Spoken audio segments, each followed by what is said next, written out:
Welcome to Post Game Podcast. I'm your host, June. I got my boy B Foster. Before we get into this show, I want to remind everyone to subscribe to Bleachers to Speakers on YouTube and follow us for your audio fix on all the aggregators. Those are platforms like Spotify, YouTube Music, Apple Podcasts, even Pandora. All you got to do is type in Post Game Podcast FFSN in your search, and you'll find that logo. That post-game podcast logo is piston colored. You go ahead and hit that notification bell once you follow us there and download those episodes. Foster, the NBA All-Star break is over. The Pistons resumed basketball last night. Rest of the league started. I think it was a game on Wednesday, and a lot of people played on Thursday. But for us, we had to wait till Friday, and it was just what the doctor ordered. It was just what the doctors ordered. I don't want to jump right into I don't want to go right into that game, but the All-Star break, right?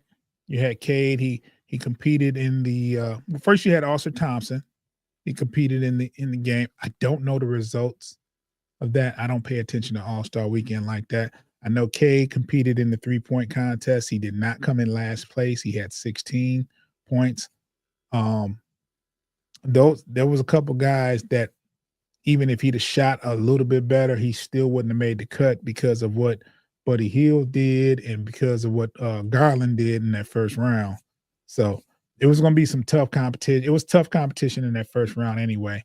And then Cade played about 5 minutes in the All-Star game, which he was pretty efficient. He got a shot blocked, but he was pretty efficient as far as play. And he only played about 5 minutes. So it was a one-game elimination, and his team lost. They played a good team, though. So hats off to Cade and his first All-Star weekend. Hats off to Austin Thompson for being recognized.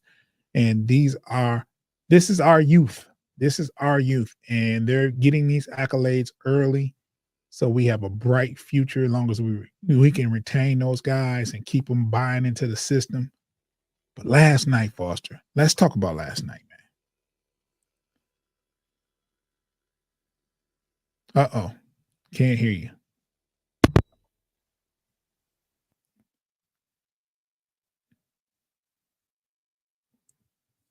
While he's getting that straight. Last night, the Pistons played San Antonio. Check. There we go. Okay. Yeah, I just had to unplug it and plug it. Yeah, I mean, I think last night was a game of runs. We got out to a really hot start. The starters played pretty well, minus De'Aaron Fox kept picking Cade's pocket. I feel like Cade needs to warm up to get going in the throughout the game. I think he had a lot of assists, but not so many points into the second half. But overall, the starters played well. The bench was not able to secure the lead. The Spurs kind of got back in the game. Keldon Johnson was running all over Dennis Schroeder and Beasley. Yeah, Beasley. I don't know why he was on. This is a whole other thing, but I don't really know. I really feel like Chris Paul played a decent amount with the second unit, and I really feel like that would have been a better matchup for Schroeder. But for whatever reason, they had 6'5", 220-pound Keldon Johnson on Dennis Schroeder, and he was just running through him. But that's neither here. Go ahead. Bro. I never watched Johnson play. I heard his name. I heard his name, because I got a couple friends that are San Antonio fans, and they're big fans of, and I see why. Yeah, I mean, he's a good player, but I mean, that's just a matchup nightmare. I mean, they have a lot of big guards that they have a lot of big guards, and he was a bulldog last night. He was a bulldozer. He was doing what he wanted versus Schroeder, and I'm like, oh gosh, Schroeder is looking bad right now. I inboxed you as soon as and first thing you said was it's a matchup nightmare for Schroeder, and I'm like, yeah, he had his way. But go ahead. I didn't mean to cut your wisdom. So they have Steph Castle too, who's a pretty big guard as well. But yeah, so by the end of the first half, the Pistons were able to get back in control. Well, not in control of the lead, but they took a 1-point lead into the half. Cade got back out there, and you're seeing more Dennis Schroeder and Cade lineups. I want to say Schroeder closed out the game last night. Well, no, he didn't close out the game because we ended up bringing in Sasser, Reed, and Waters and all those other guys. But the final, the closing lineup as far as our top notch lineup consisted of, I want to say, Dennis Schroeder, Cade, and Beasley. As far as the top three. So you're seeing more. You're seeing more opportunities where Cade is off ball and Schroeder's. They're pretty comfortable with Schroeder bringing the ball up the court, and he's taking care of it, which is important because we definitely had quite a few. I think we ended up with one less turnover than San Antonio because they started getting careless with the ball. And but yeah, overall, we never went down again, I believe, in the game. I think we got off to an immediate hot start at the top of the third quarter. And we talked about it yesterday. The third quarter was a clinic for us. They had to call an early timeout post third quarter. I don't know what JB said to them, but this team, you can just tell, is just better coached. You don't worry as much about them when they're having some tough times. It's just a matter of time before we get things together. And the defense just seems to be in the right places. You don't see all these missed assignments. Stu was amazing last night. I said it. I told you, lifetime Piston. The way he sticks his nose in there and is willing to get dunked on, but for the most part, you're not dunking on him. He's making clean blocks. We talked about this last time. He is making clean blocks at the point of attack. He had he got a block, and then I think the Spurs got the ball back, and then I think one of the guard, I think Thompson ended up fouling on the play, but gave you a little of this, like, don't try me. Why try me? It's not gonna go well for you. Right. So and I don't want to take too much. Yeah, it was a great win all around. Mr. Mycides, we need this Duran every night. We need this Tobias every night. Third quarter Pistons are scary. Yes, Tobias Harris was scorching hot in the first half. He's one of the people in the starting unit that kept that got the lead out to where it was. He was 6 for 6 from the field and 2 for 3 for 16 points in the first half. An amazing first half from him. And then, it was the second half where Duran took over. He has these moments where he's like, oh, yeah, these guys, Wemby wasn't out there. He's like, these guys cannot, Bismack Biyombo is just not going to do it. It's just not going to hack it. Duran took over in the second half. I think he had another alley-oop. Man. He had his own alley-oop, but he threw another alley-oop to Asar Thompson. The synergy between those two is insane right now. That lob he got from Cade where he caught it with one hand. That was crazy. Like, whoa. Like, the thing, you know what? And let's take it back, because in the first half, the Pistons were down 10, and that was after being up 13. And I'm thinking, okay, a lot of basketball left, but I was clearly frustrated and disappointed. And so Pistons wound up being up 1 at half. It was 63-62. Now, let me tell you how my night went. I had some stuff that I needed to get put together last night, some electronical stuff. I got to working on it at halftime. And, once you start working on stuff, you don't stop, right? Sometimes you're like, okay, I don't want to pick up where I left off. I want to get this finished, and I'll watch the rest of the game. I go back to the third quarter. It's 6 minutes left. Pistons up damn near 18. And it's like, okay, this is what I'm talking about. That third quarter, the Pistons outscored them 38-18 for the third quarter. Now, mind you, in that first quarter, it was almost a 40-point quarter. I think they was well up in the 30s. I can't remember what the score was after the first quarter, but to score close to 40 points in a quarter and almost 2 quarters, that shows something. And they just never let up after that third quarter. I mean, they just, they kind of traded baskets a little bit. There was no danger. And these Pistons right here, I'm a firm believer now. Took me a while, and took me a while to actually think, okay, these guys are actually good.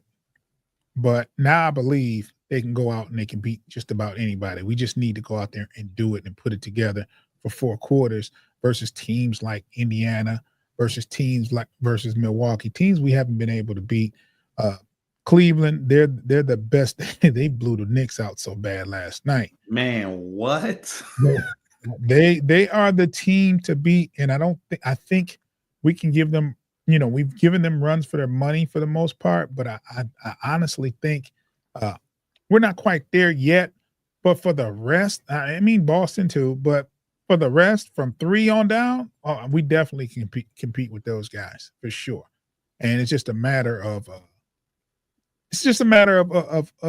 turning it on at the right time and everybody playing on the same page, not turning the ball over and continuing to play defense. I'm starting to see some defense from these guys on a consistent basis. Shout out to Mr. My City. He's been in the building since we started. I'm sorry for the late call out, but Mr. My City says on some real stuff, this might be the most exciting team to watch in the NBA right now. It's exciting for me. You know what I'm saying? He also says, June, I never felt like we were going to lose this one, even down 12. I thought when the Pistons were down in the second quarter that it was a lot of basketball left. And I also considered that San Antonio had played the night before. And so it was going to be a marathon instead of a sprint. So I think as long as we continue to climb and get back in it and claw away at the lead, it wasn't going to be a problem. And then when they actually took the lead in the second quarter and went up at half, I said, yep, I think the second half will be ours. Mr. My City says, I know they are still learning, but they are starting to gain my trust again. Yeah, I mean, it is what it is. I think one of the biggest differences, we talk about the play, but JB Biggerstaff has made a big difference in this team. Like these players have bought into his system. They are starting to believe. And one thing you got to recognize and be aware of is a confident team, right? They are confident in what they're doing. I think I read a quote from Duran and said, JB got us confident. JB got us ready. He's preparing us. This city deserves championships, not just winning team. This city, and I love to hear that, especially from a young person. Now, Foster, we used to say Duran was one of those ones on the chopping block. We can't cut the kid, bro. We can't trade him. He's a part of this future. Yeah. There's the trade list is real short these days.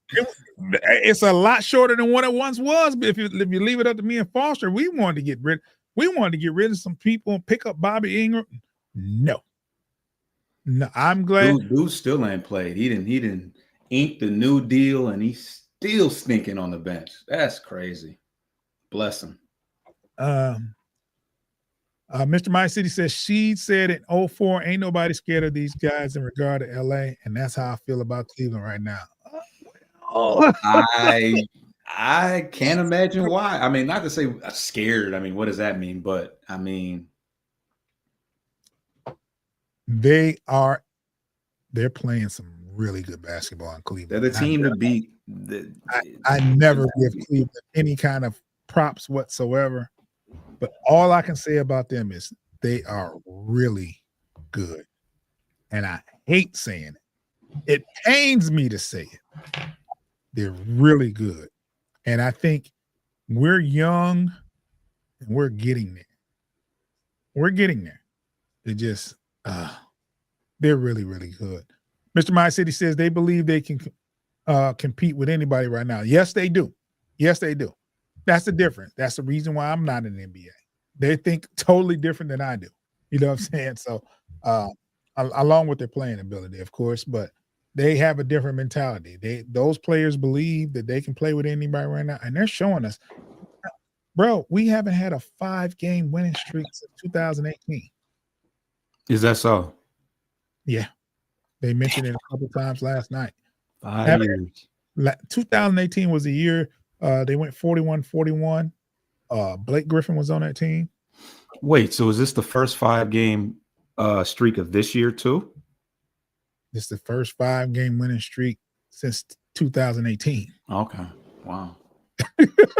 I mean, the season. I'm just saying that the season has gone well enough to where I could have seen us have at least 5 games in a row. It's been 4, and then a loss, and then 4. It's been constant. It's been a couple strings of 4, but not 5. And this is coming off a win. This is coming off a week break, so there's no momentum really. Where you expect them to be rusty, you expect them to be sluggish. They came out and they were so good in that first quarter. I was about to text Foster, and Foster texted me like, "Hey man, they look energetic tonight." And I'm like, "Man, I'm just saying they look good. They look fresh. They look refreshed." That's all I can really say about it. And I'm telling you, I think Duren has found his niche, and that's running the floor and rebounding. Run the floor, great things are going to happen. He gets out on the break, or he passes and gets to the rim, and they just throw it up. I forgot the dunk that he had on people that got fouled. He got a lob where 2-hand dunk, and it was people all over him. Boom, and one. And he's hitting his free throw. I feel like he doesn't have that. I feel like, for one, he could get in a little bit better shape. Because I mean, he's big, but he doesn't really use his. I think that if he cut a little bit, he would have more explosion to I get what, because you see him get under the rim, and whereas some of those explosive guys that just the way Asar has that, where he can no steps taken, just explode to the rim. I don't think Duren has that, and it's the reason why he gets under the rim, and you think dunk the basket, and it's like, nah, hook shot. And you know what, Foster? I think if you recognize that, I think the trainers and coaches should, and that's something he should work on.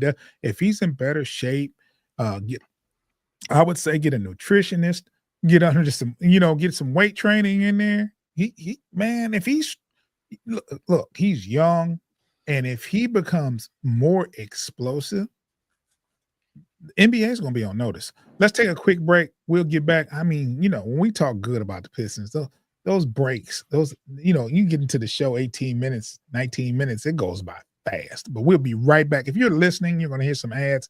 If you're watching, give us about 10 seconds.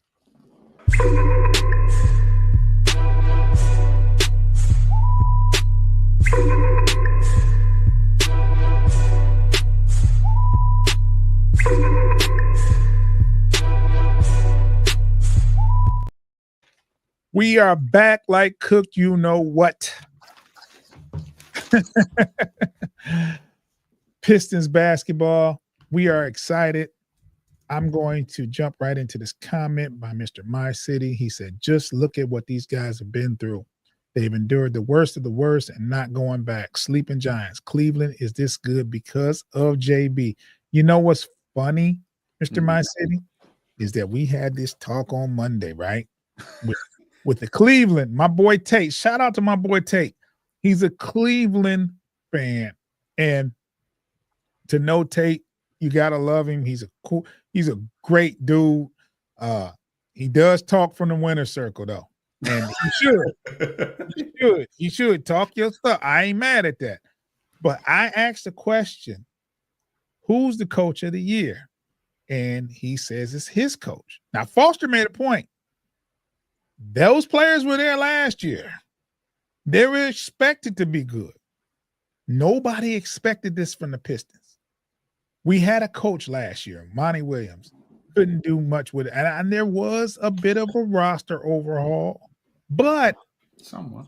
The players that were here last year are playing that much better this year. And I give that credit to JB Bickerstaff. Right now, he is, if you give the award away right now, he is the NBA Coach of the Year. That's just my take. I mean, Boston's supposed to be good, right? Cleveland's supposed to be good, right? And then when you talk to Tate, my dog, that's my dog. But he always talk about what the team needs. He was talking about what his team needed at 44-10. And like, what else do you freaking need? You know what I'm saying? You got a team in place. You got a team. You like, we need to trade for this person. We need to trade. Bro, you're 44-10. Like, you know what I'm saying? You're not going to go undefeated. But my thing is, JB Bickerstaff has come in and he's helped this roster be better. I think he's the defensive end. You can see it. They're playing defense. Even Duren is getting a little bit better with the blocks. Now, he let a couple guards score over him again last night, but hey. Yeah. But hey, he's in position. Stewart ain't buying it. If he's in the paint, he's not. He's blocking shots left and right.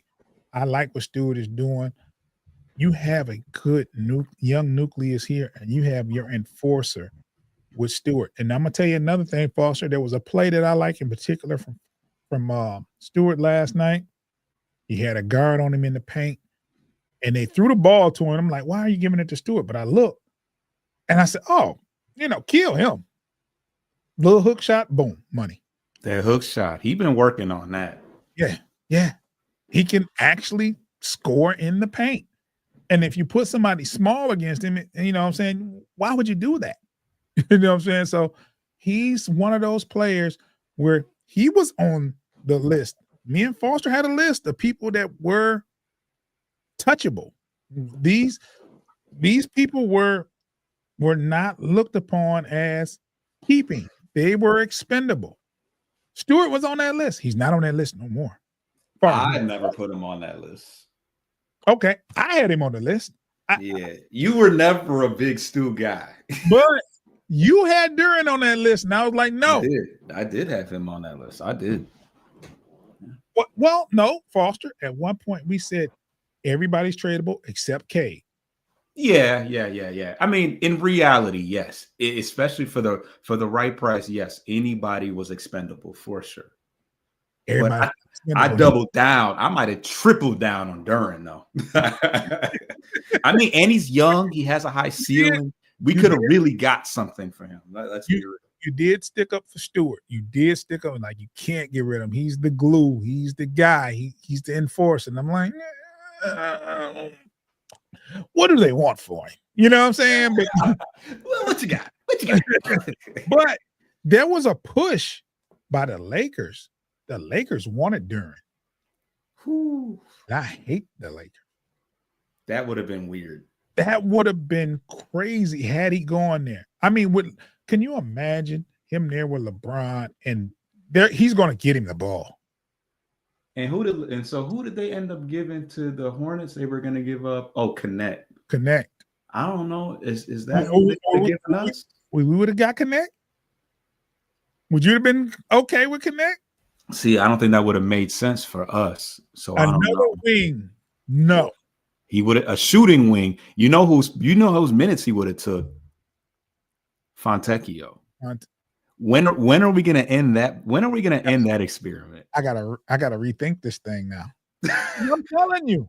That would have well, no, you lose Duren and then your starting center is Stewart, which is the predicament we were in last year. But yeah, if there's a glaring hole, because honestly, Schroeder did a good job of facilitating and creating.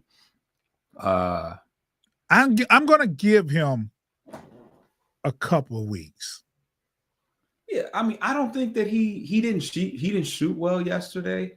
That's all I'm saying. As far as the shooting, yeah, I'm going to give him a couple weeks. He's got to get acclimated. He's got to get used to the guys. Usually when you go to a team and you're a scorer, you kind of don't want to disrupt anything. So you kind of like, you're And he's kind of not really a scorer per se, but he has the potential. he I think can score. That's what I'm saying. When you're a person that can score and you go to a new team and they're clicking, you kind of are a little passive.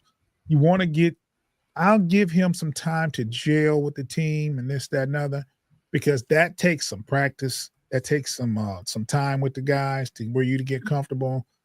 And it is what it is. But as far as Fontecchio, Mr. Fontecchio, me and Foster were very high on you when you got here. We were very high on you last year. The patience is running thin, brother. You are on that expandable list. You are expendable, right?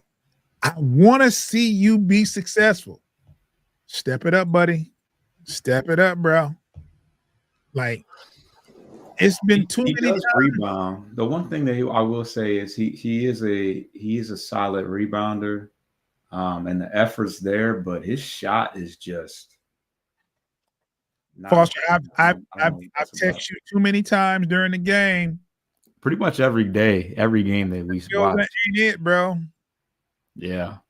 I I would like to see, because Lindy Waters has pretty much got in on strictly garbage time minutes late in the game, but I would love to, and Fontecchio would probably just bust his ass in practice. I mean, if we're being real, I'm not going crazy in practice. Yeah. So there's probably a reason why he's held steady in that spot, but I would love to see what Lindy Waters, because I feel like, what did he do yesterday? I don't know. He didn't play very much, but I would like to see what he can provide in regular minutes. But I did want to bring up something. I've seen a lot of, especially more so when the bench was blowing the lead. There was some talk about, Sasser, Schroeder is going to block the progression of Sasser, and I want to see more Sasser. I share those sentiments, and I wish there was a way that they could play together, but they're just two undersized guards. Both of them are about my size, and with players like Keldon Johnson barreling down on you, you just can't have two sub 6 foot point guards out there. But would you still like to see more Sasser in regular rotational minutes, or where are you at with that? I like Sasser, man. But if it depends on how practice is going, and if it's up to me based on what I've seen, Schroeder get those minutes, man. Schroeder's going to get those minutes. He's a proven commodity. You talking about a man that was offered an $84 million contract. Yeah, and even though he messed it up, but you talking about a team like the Lakers that actually believed in him and was going to offer him $84 million. And I don't think anybody right now, Sasser's young, and I ain't trying to dog him out, but I don't think he'd get that kind of offer from his play. No, so, and Schroeder still plays about to that level. He hasn't really regressed in any way since that time. So he's been playing good ball in the league since then. He's been on a lot of teams, but he's productive. He's very productive. And right now, you put the best people on the floor. You know what I'm saying? And you keep Sasser ready in case there's an injury. That's all you can do. And he has to, in practices, he has to be there. He has to be that person that deserves those minutes. He has to show it in practice. He has to do what he has to do. And hopefully because if you think about it, he'd be pushed further back on the bench if Ivy was around. Oh my God. Wow. Sometimes I forget about that too. Yeah. He could be fighting for a roster spot next year. Oh, definitely. Oh, yeah. That's definitely the case. I think Schroeder will have one more year left on his deal. So yeah, that's really gonna push him out there. But now that I think about it, yeah, because what position is Fonteca? He plays the 3 or 4 right now. Well, when he first got here, he played a lot of 4. He played some 3. I mean, he just because I figure, Ivy's in there. So what? Hardaway moves to the bench. I forgot about Hardaway. Yeah, you're starting shooting guard, He's not taking no minutes. Sasser's not taking no minutes from Hardaway. He might. No.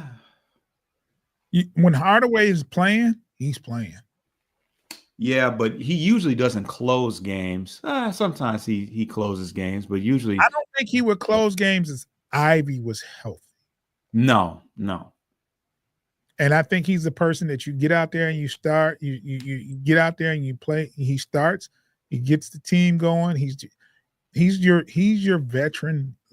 Him and Malik Beasley are your veteran leaders. You know what I'm saying? That's something that they didn't have in the locker room last year. They didn't have a veteran presence. And I think those two are very vocal in that locker room and on the court. So you talking about Sasser. I mean, he has room to develop. I don't think Schroeder is stunting his growth. He got to earn it. He has to. If anything, he should be picking up because they really have the same makeup, except Sasser is consistently a better outside shooter. He just doesn't have the pure and natural point guard abilities that Schroeder has. So as long as we keep winning, it really doesn't matter. But Sasser on occasion does have the ability to get hot. Because I think in that Bulls game where we blew them out. Well, I think, what was it? The second one. I think it was game 2. I think Sasser went like 5 for 5 or 4 for 4 from 3. Like he can really get hot from 3 and bring us some spark. But we're just a really deep team, and I think if Sasser is 2 inches taller, things are a lot different. But he doesn't have much versatility. He's got to guard the shortest guy on the court, and the shortest guy on the court when you're playing the Spurs might be 6'5". Yeah, and shout out to Sasser, because regardless of the circumstances, when you call his number, he's ready to play. He gets out there, he gives his full effort. He doesn't look lackadaisical. He's giving a full effort regardless of the outcome. You see him playing and giving 100%, and that's very difficult to do when you're not being called upon as you think as one would like to be called upon. Because I know, a lot of players that are on the bench, they want to play more, and I don't think that's any different with him. But when his number's called, he's out there and he's giving 100%. So shout out to him. I just think the team makeup right now is just for him to be there when needed. And that's his role. Just to be there when we need you, when we need that other guard and we don't have anybody else available, foul trouble, or somebody's just having a really bad game and we need a spark. That's what you're there for. And that's just I think it is. And I don't want to put too much stock into this, but I want to say this. Ivy is walking again, y'all. I saw that. No boot. He is regularly walking. Now, I do not think he's going to play anytime soon. It's just good to see him back on his feet. You know what I'm saying? He's an explosive player, right? So if he was just like one of those players that didn't run fast, didn't jump high, he probably could stand around and play old man basketball every, what I'm saying, by the end of the season. But no, we need him 100%. And I don't think there's enough time in the season for him to come back. Still 26 games left. That's probably about, I want to say, about 8 more weeks of basketball. He could be. Don't know. I mean, we'll see Only time will tell. But he is off the walking boot, which is good. I would think he would have like another 3 weeks of healing. I would think he would need another 3 or 4 weeks of conditioning. Who knows? We'll see. It's gonna be close. There's going to be another reevaluation, I think, in 2 weeks. But Yeah. I mean, I don't see him being cleared for 5-on-5 basketball, let alone full you know what I mean? Like, yeah. It's a crazy injury. Now, if it had happened in the first 2 weeks of the season, he'd probably been back. You know what I'm saying? But it happened so late in the first half. It's like, okay, he's gone for the season. Like when it happened, I'm like, he's gone for the season. But it's good to see him back. It's good to see him back. It's good, not back, but it's good to see him walking. So just back with the team for a while. You know, for a while you didn't even see him around. Now you at least see him on the bench. You know, chilling with the guys, smiling, because you know he had some dark times early on in that that injury process. For sure. And like I said, it's one of those things as the human part of me is just happy to see him walking without any kind of aid or anything. And he's in his gym apparel. I'm not saying he's hooping, but he's doing some kind of workouts. He was in shorts, right? Yep. Probably in the pool. Probably getting, probably doing some stretches and stuff, which is good to see. It's very good to see. You know what I'm saying? I was hype about that, just like when I saw Hutchinson running. Oh yeah. Let's see. Mr. My City had a couple comments. I forgot. I'm sorry, bro. He says Sasser is a better shooter. Schroeder is a more typical point guard facilitator. And he said they want Sasser to be a ball handler. Sasser's nature is to score the ball, though. That's pretty much what it is. He's not the facilitator that we wanted, because if he was, and if you watched the shows prior to the trade, me and Foster were saying we needed another facilitator out there that could score. We need another facilitator to help Cade whenever Cade sits down, or to play alongside Cade so he wouldn't have to do as much. And if we felt that way about Sasser, we wouldn't have been saying we need to trade for, we wouldn't have been like, hey, put Sasser in more. He's your facilitator. That's just not him.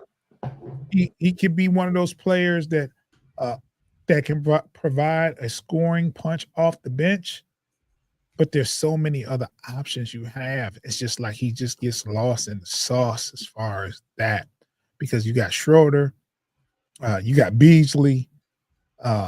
If it wasn't for an injury, you have Ivy. You know what I'm saying?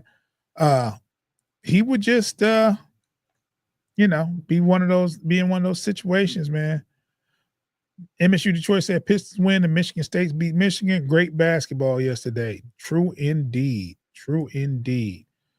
Mr. My City says go green. All right, that's enough of that shit. All twice. Yeah, dude. Yeah. All twice. I ain't posting no more. I give you salute, but speak up now. I can go to hell with that green shit now. No, I'm just kidding. It's all good, bro. It's all good. Let's see. When the next game? Sunday against the Hawks, right? Sunday against the Hawks in Atlanta. But yes, yep. And then we'll be back on. The Clippers will be here on Monday. Yeah. Hopefully, no slip up against the Hawks, because they have 3 very tough games at home afterwards. Yeah, we talked about the 5 games, right? And we was hoping to come out of there 3-2. We're off to a good start. I think we're going to clip the Hawks. And the reason why I say that, I think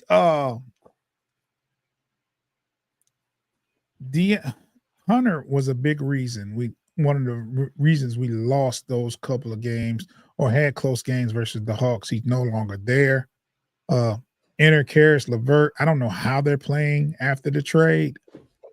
But their team, they have a good defender. Oh my gosh. Dyson Daniels, he's insane. He's insane. He's insane. However, I think I like our chances versus the Hawks. That's a game, that's a confidence builder. If you go and beat the Hawks and win 2 games on the road, and you have 3 very, I think we can beat the Clippers, Celtics, and Nuggets. Those are going to be very tough games. And then you have the Nets. Now, we better not lose to the effing Nets. There's no Pistons next 5. MSU Detroit fans says the Pistons next 5 is at the Hawks, Clippers, Celtics, Nuggets, Nets. I can see us winning versus the Hawks, Clippers, and Nets. I want to see us play challenging basketball versus the Nuggets and Celtics. The Nuggets are still who they are. Like, regardless of where they're at in the West, they are still a very, very good team, and they've done us filthy in the past couple of years. Even without Joker one time, he got threw out in the first quarter and still lost it. Oh my God, those were some dark times, though. Yeah. Mr. My City says, can't wait to see K dunk on Derek White again. MSU Detroit fan says, after that game against the Nets, they start a West trip games against the Jazz, Clippers, Warriors, and Trailblazers in that order. And don't look now, but the Nuggets are tied for second in the West, by the way, with the Grizzlies. Are they? They're on a 9-game win streak. They were 9 for a long time. Yep. They've been creeping up, though. They are a very, very good team. And you know what it is? You have teams like Minnesota, who hasn't been as good as people projected they would be. And you also have a Dallas that are, who knows what you're going to get when you play Dallas. You know what I'm saying? They haven't been very consistent when they were thought to be, and then they made the trade. So who knows? Like, you knew what you're going to have in OKC.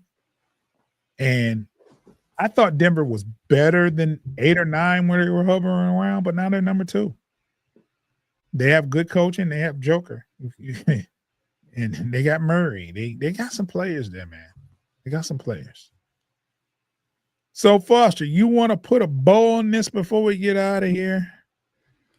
Yeah, I mean, I definitely want to keep going with the theme of the upcoming games. If we can knock off one of the, regardless, I mean, of course, I don't want to lose to the Nets. I would love to beat the Hawks, but if we can knock off either the Celtics or Nuggets, that's going to be a pretty telling situation. Those are 2 teams that are second in their respective conferences. We only have 9 games remaining against the Eastern Conference of all the games that we have coming up. Well, no, who we play yesterday? The San Antonio. So we have a lot of games coming up against the Western Conference. We only have 9 against the East, and we only have 3 against the Central Division because we've already played a ton of those games. We just have Milwaukee, a home and home against Milwaukee to end the season, and a game against Cleveland as well to end out as far as the Central is concerned. What else was I going to say? Damn. We need to win 2 out of those 3 in those division games, man. Yeah, at least one of those Milwaukee games for sure. But what I was gonna say is we have the 5th easiest remaining schedule down the stretch. So I mean, this puts us in a nice in the driver's seat to control our own destiny. A lot of games against the Western Conference, who we fared pretty well against. Is it not to mention that Western Conference swing we went on, where I think we went 4-2 or something like that. Yeah. So I think we're in a really good position. We're on a 5-game win streak. We'll see how long we can keep that going, but things are looking up. Things are looking up for us. We've been pretty healthy. Knock on wood. We haven't had a lot of guys sit out games, so we are rolling. We got some serious momentum, and we got a home that we're playing the Hawks in Atlanta, but we got a lot of home games coming up too. So I think the LCA is going to be rocking. I feel like word has kind of gotten around that this is a serious team right here. So, and we need to see more people in those seats, man. I've watched the game, and I'm talking from the sideline because I'm guilty of it. I've seen a lot of games where those seats are empty, man. We got that angle, that television angle. Those seats are expensive as hell. I'm not gonna lie to you. The rest of the seat, the behind the basket, and of course the upper areas be full. But those tickets right there, taken from experience, are expensive as hell. No, I seen you in one of them on TV. I seen you in that's where you always sit. No, I ain't never sat back there, man. Let's cut. Then it is what it is, man. You rich. Anyway, what Mr. My City, he said, hold on, we got a couple. He said one that we won. The Nuggets have won 9 straight, tied for second. He said we go 4-6 over the next 10 games. We're still above 500. Yeah. At this point, it's more than being above 500, but I feel that. We talked about this Monday on our Central Division show with the other people, and we said with 27 games left, we were hoping to go 14-13, right? But Tate said, I can see you guys going 17-10. You know what I'm saying? More so than 14-13 because of the way you guys are playing. And that would put you guys at like 46 wins. Which is beautiful. But check this West Coast trip we have coming up. I like our chance. This is post. This is after the Nets game. Jazz, Clippers, Warriors, and Trailblazers. Jazz and Trailblazers, gotta have it. Clippers are. Hey, hold on now. Trailblazers, them YNs been balling a little bit though. Who they lost to the Lakers, right? Or who did they? They barely lost to the Lakers, but Simmons was off. And they lost. The score was 110-102, and Simmons off, and nobody was on. Nobody had a good game versus them. I know Shaedon Sharp had a ridiculous dunk. That dude is like built in the lab. That dude's athleticism is ridiculous. But even the Warriors are. I mean, I think they've been pretty good with Butler. I will give them that. But the Warriors are like what, 8th in the West? I don't even think I think they're in the play. They're 9th right now, 29-27. So. But on the uptick, though, I'll give him that. Mr. Mike says, put some pins in a Halliburton voodoo doll. Yeah, in the end, got to lose some games. Yeah. I think they're up like 2 on us right now, and nobody likes Halliburton, bro. You see what Tim Hardaway Sr. said about him? He said he wanted to bust his. You know what I'm saying? But my thing is this, though. That's what your son's supposed to be doing. And that's what Halliburton was trying to say. He said, "You know why." I'm like, because I was like, what is he talking about? But yeah, it's like, come on, because we gonna not too much on young Hardaway, but hey, when is the next home game for the Pistons? I believe it's Friday, but I know against the Nuggets, but that's the next game I'm going. I'm going, man. You going? I'm going. Hold on. Let me pull it up. I'm going to the next game. I'm going to the next game. That's Monday. Monday against the Clippers. Nah, it ain't gonna be Monday. So so the next home game is Wednesday against the Celtics, and then can't go win. Can't go win. Yeah, they're always on Monday and Wednesdays. Effed up, but Friday. Friday against the Nuggets. I'm going to that Friday Nuggets game. I'm going. Mm-hmm. I'm going. I can't go on Monday because we have the show on Mondays, and plus Monday is just a bad day. Wednesday, Lion show, can't do it. Actually, yeah. the Wednesdays are actually more doable days than Mondays, but I feel that. Yeah, it is what it is, man. But I would love to go a game on Friday or Saturday. Or Sunday. You know what I'm saying? Even Thursday. I'll go to a Thursday game, but they rarely play on They Thursday. never play on Thursday because they always play on Friday. Mr. Mind City said, "Don't sleep on Portland, man. Them YNs, man. Yeah, you know what? We played the game we played against Portland. It was blowing us out. Yeah, they was they was cooking. We had to fight to get back and barely won. Yeah, I remember that. Yeah, and then we beat the Kings, and got Mike Brown fired, and then Denver did us dirty. So yeah, that was a come from behind victory. So yeah. Well, let's get out of here, Foster. You put your bone in. I want to remind everyone to please subscribe to Bleachers and Speakers on YouTube. We are getting close to that 250 mark. We're trying to get to 300. We want to get to the 300 subscriber mark by the end of February. It may or may not happen, but we appreciate you anyway. To get those subs up, please make sure you go to the content, you like, share, tell a friend, comment. If you like or hit the like button or share anything, that keeps us in the algorithm. So please do that for us. If you don't send anybody to the show, at least hit a couple buttons on your computer or your phone. Give us that look, man. So we're gonna get out of here, Foster. You have a great weekend. Pistons play on Sunday. We might be back Sunday. Who knows? We do a Pistons show every Saturday morning. That looks like that's going to be the scheme going forward.